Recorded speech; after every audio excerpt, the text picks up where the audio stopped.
Rendez-nous Nicolas Bedos. Nicolas Bedos, un nom autrefois synonyme d'artiste talentueux, de réalisateur audacieux, de scénariste romantique et d'icône de l'intellect affûté du cinéma français, se retrouve aujourd'hui à la une des journaux pour des titres sensationnalistes sur un scandale judiciaire. Rendez-nous Nicolas Bedos.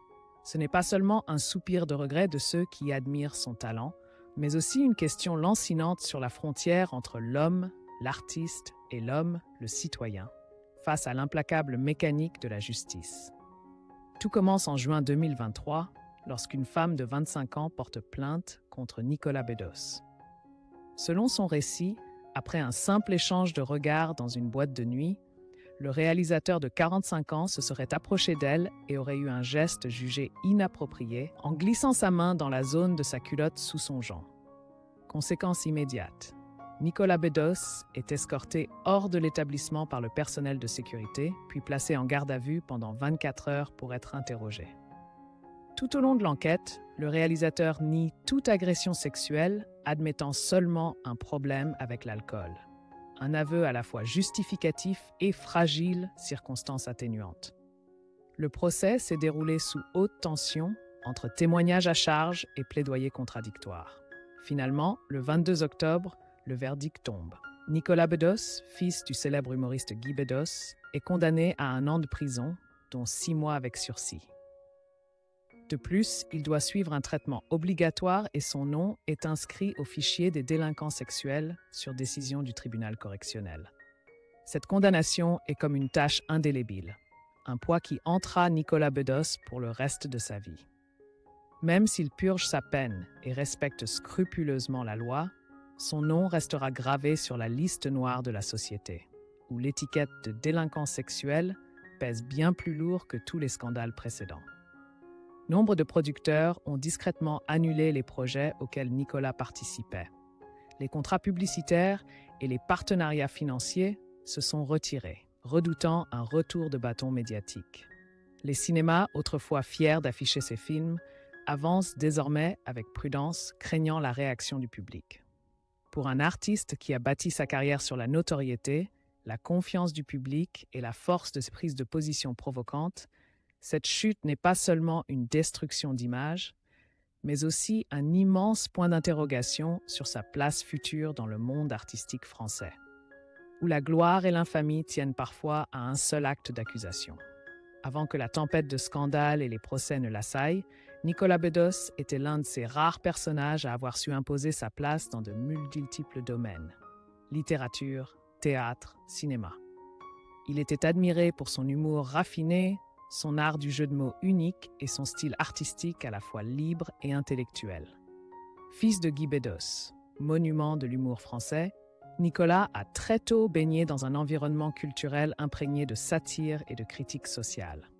Il a débuté comme scénariste avant de se lancer dans le théâtre, où ses pièces ont été accueillies avec enthousiasme par le public. Au fil des années, Nicolas Bedos n'a cessé d'élargir son influence. Il est devenu une figure familière des plateaux de télévision, se distinguant par sa répartie vive, son esprit incisif et sa propension à pointer du doigt les sujets épineux. Son intelligence, son charme, mêlés d'un certain désinvolture, ont forgé une marque Nicolas Bedos singulière. Celle d'un artiste qui n'a pas peur de déplaire et qui assume les polémiques pour défendre sa vision de l'art. L'apogée de sa carrière cinématographique reste le succès retentissant de La Belle Époque, 2019, considéré comme un chef-d'œuvre mêlant nostalgie, poésie et humour typiquement français. Ce film lui a valu non seulement de prestigieuses récompenses, mais a confirmé sa place parmi les réalisateurs contemporains les plus talentueux du cinéma hexagonal. C'est pourquoi, lorsque le verdict est tombé, beaucoup ont peiné à y croire. Un créateur aussi inventif, doté d'une sensibilité exacerbée et d'une vie privée complexe, méritait-il vraiment d'être enfermé dans les limites implacables de la loi? Ou, plus profondément, le public regrette-t-il un talent que son penchant pour l'autodestruction a fini par écarter de l'orbite étincelante qui était la sienne? Ce doute n'est pas une tentative pour excuser une infraction à la loi, mais un soupir face à la tragédie intemporelle des âmes d'artistes, vulnérables, impulsives et souvent incapable de résister aux tentations de la vie ordinaire. Nicolas Bedos fut celui qui apportait un rire amer, des répliques cinglantes, des images oniriques. Mais derrière ce talent se cachaient des nuits enfumées, noyées d'alcool fort et de solitude qu'il confessait rarement en public. Aujourd'hui, la peine de prison prendra fin un jour, mais la sentence dans le cœur du public, elle, ne s'effacera peut-être jamais. Nicolas Bedos devra porter cette ombre du passé tout au long de ses jours restants, comme un amer rappel que celui qui brave si bien les règles sur scène est parfois le plus fragile face aux lois de la vraie vie.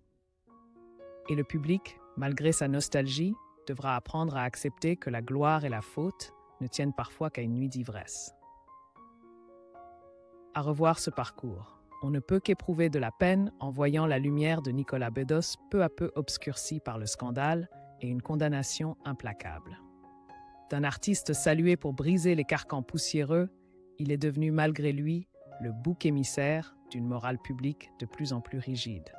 Aujourd'hui encore, l'héritage artistique de Nicolas demeure. Ses pièces, ses scénarios, ses films emplis d'idées et d'esprit de liberté.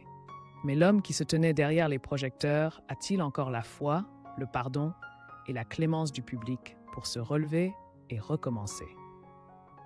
La question reste entière. Si vous souhaitez, je peux aussi ajuster certains passages pour qu'ils aient un ton plus journalistique ou plus littéraire.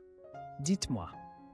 Quelle qu'en soit l'issue, le nom de Nicolas Bedos est d'ores et déjà inscrit dans l'histoire culturelle française.